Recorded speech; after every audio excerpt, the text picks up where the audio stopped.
Antes de comenzar el video, les agradezco a los miembros del canal por apoyar el contenido, además de también hacer un anuncio a la comunidad. Si es que me estás escuchando de otros países de América Latina, ya sea Colombia, Argentina, Perú y demás países, son invitados a compartir experiencias y leyendas urbanas que se cuentan en sus naciones, ya que planeo hacer un especial dedicado de historias a cada nación. Estas historias se tienen que basar completamente en experiencias que les han ocurrido o han escuchado en sus localidades, para que de esa manera esta comunidad sea más rica en experiencias paranormales. Uno de estos videos próximo a estrenarse es de El Salvador. Espero que lo disfruten. Ahora sí, continuemos con el video.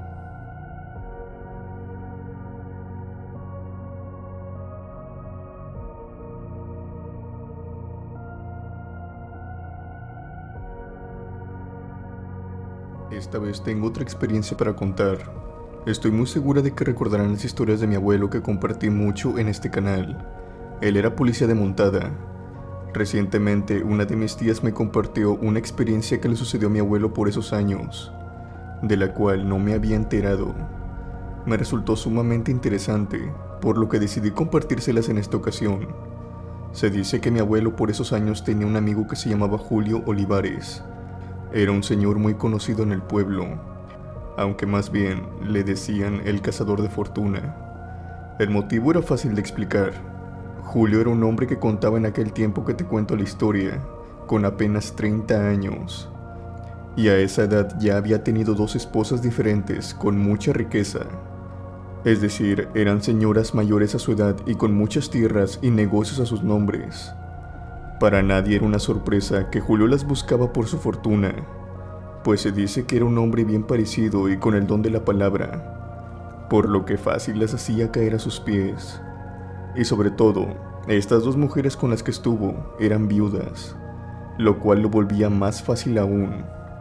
Lo que resultaba extraño era que cuando se casó con la primera, tan solo 2 años después la mujer falleció debido a un ataque cardíaco.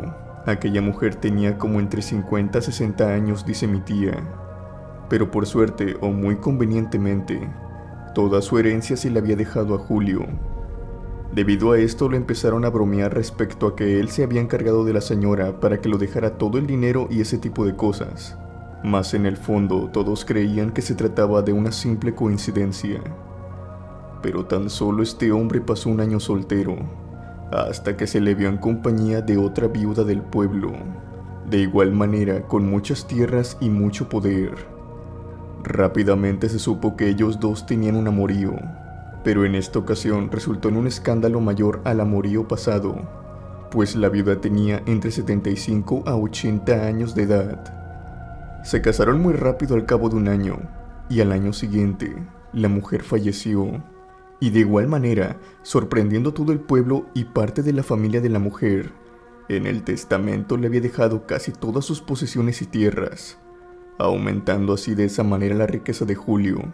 Sin embargo, en el pueblo se empezaron a correr varias historias y chismes alrededor del hombre, algunos ridículos y otros no tanto, pero el que más se decía en el pueblo es que él había sido el responsable de los fallecimientos de sus esposas, para quedarse así con la fortuna de ambas.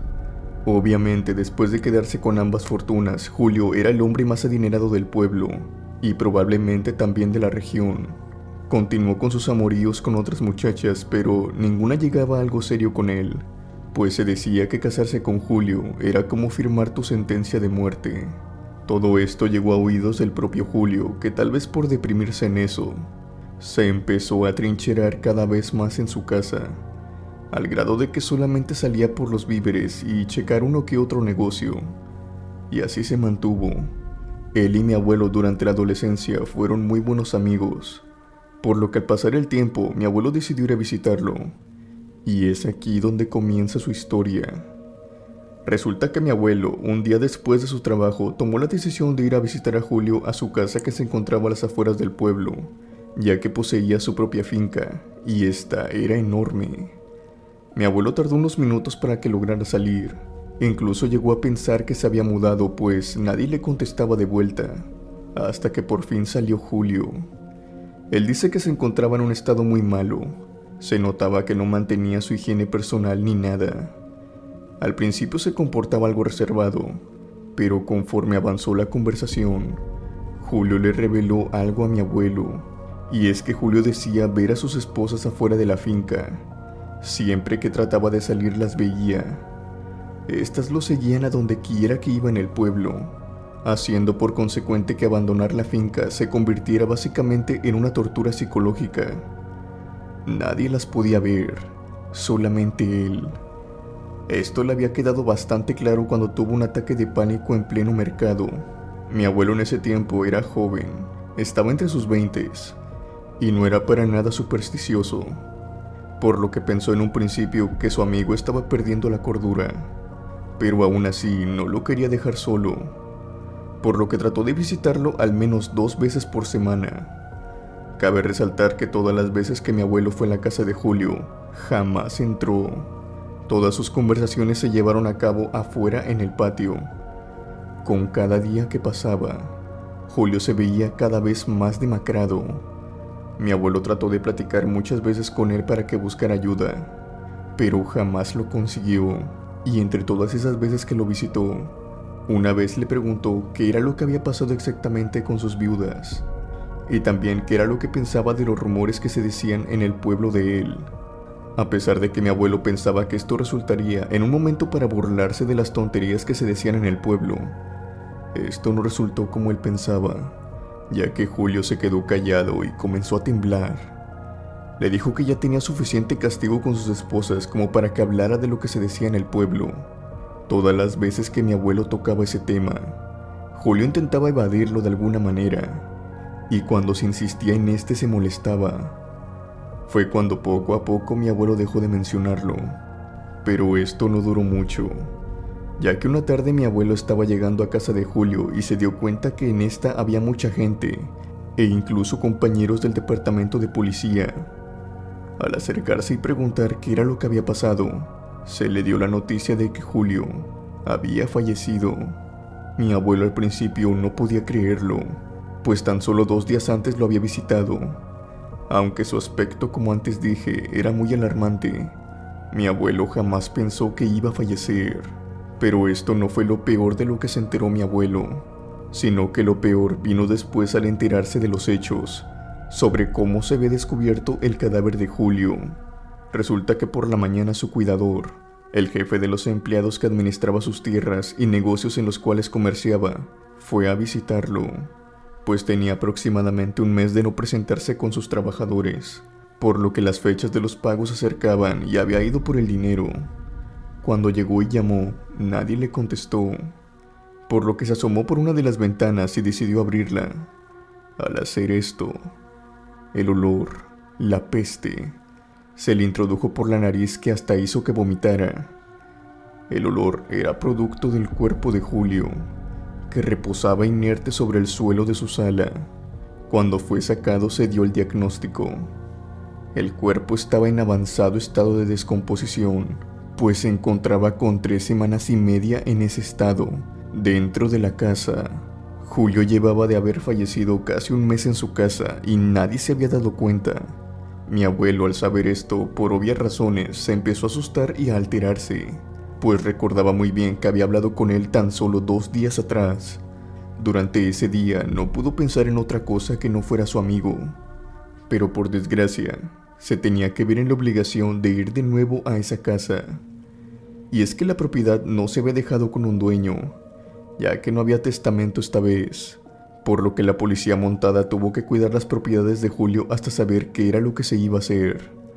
Por desgracia para mi padre, le tocó ir a vigilar la finca donde procuraba ir a visitar a su amigo, en la misma que había fallecido.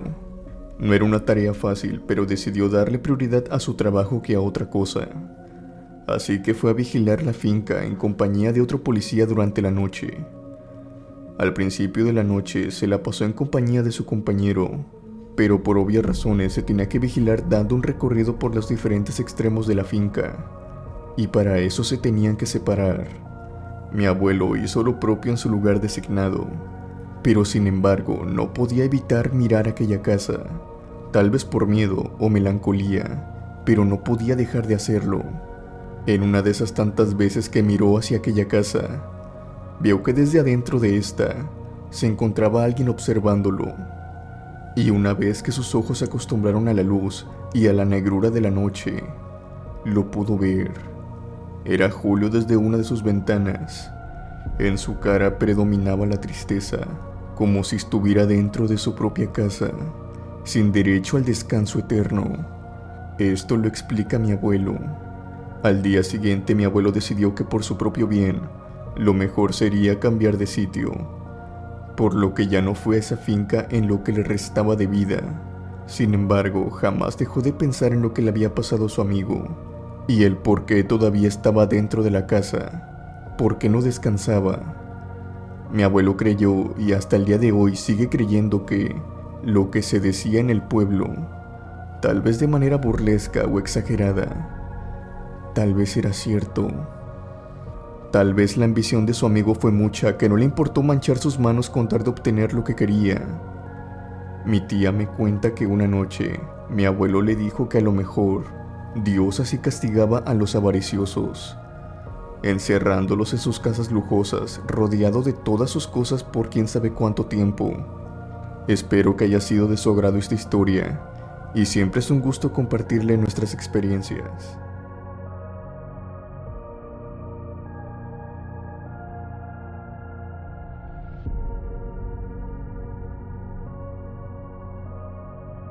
La siguiente experiencia que quiero contarles igual proviene de mi abuelo, en sus días de policía de montada. Esta ocurre pocos años antes de retirarse. En aquel tiempo, él era uno de los más viejos y experimentados de la estación, por lo que casi siempre acudían hacia él cuando algo se salía de control, pues había estado en tantas situaciones que sabía cómo reaccionar a casi todo. Aquella tarde fue esta misma razón la que lo hizo vivir esta experiencia. Él se encontraba incluso en su día de descanso, cuando un policía novato llegó a su casa. Se trataba de un chico de apenas 20 años, con el cual mi abuelo había desarrollado una muy buena amistad. Se llamaba Víctor, y estaba muy apegado a mi abuelo. Cuando llegó se encontraba muy alarmado. Sacó a mi abuelo de su casa para decírselo, ya que no quería que nadie se enterara. Al hacer esto trató de calmarse y le dijo en un tono muy bajo que en defensa propia había detonado el arma en contra de alguien. Mi abuelo dice que le creyó de inmediato, pues venía temblando prácticamente. Al revisarle el revólver, le faltaban 3 balas. Mi abuelo tomó su caballo y acompañó a Víctor hasta donde supuestamente había dejado a aquella persona. Por el camino, Víctor le contó a mi abuelo que esta persona se trataba de una mujer, que él se encontraba dando la cabalgata cerca del arroyo que rodeaba un enorme pozo, en el cual varias familias iban a sacar agua. Dice que la mujer se encontraba dándole la espalda, mirando hacia el pozo, por lo que pensó que se encontraba sacando agua de este. Así que continuó con su camino.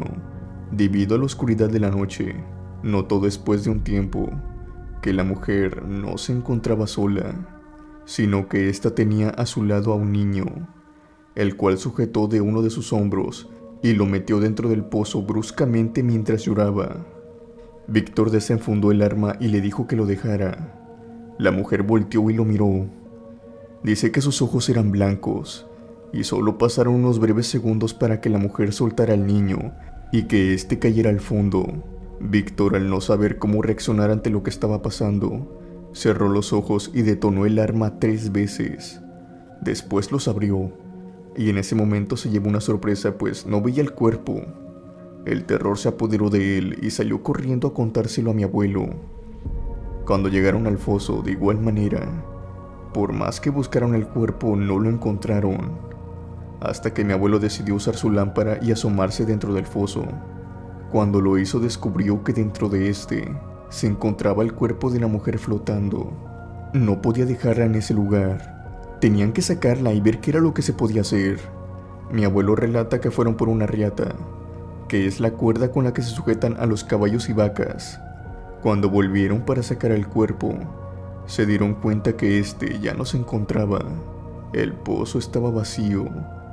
Desesperados, creyendo que alguien lo había sacado, empezaron a buscar por los alrededores y caminos cercanos. Pero cuando volvieron al pozo, se llevaron otra sorpresa. pues la mujer ahora se encontraba de pie a un lado de este, observándolos una vez que aparecieron, como si los estuviera esperando. Mi abuelo se detuvo enseguida y lo siguió Víctor. Ambos miraron a la mujer y mi abuelo relata que enseguida supo que se trataba de la Llorona. No era la primera vez que veía a este ente, por lo que le dijo a Víctor que se fueran, que esa cosa no era una mujer, sino que era un espectro. Pero en ese momento la mujer empezó a llorar de una manera desgarradora. Otro motivo más para dejar de inmediato ese lugar, pues se dice que la Llorona arrastra a las personas para ahogarlas, ya sea en un río o, como en este caso, en un pozo. Los dos dieron media vuelta con sus caballos y se fueron del lugar a todo galope, mientras seguían escuchando el llanto de lo que mi abuelo dice era la Llorona.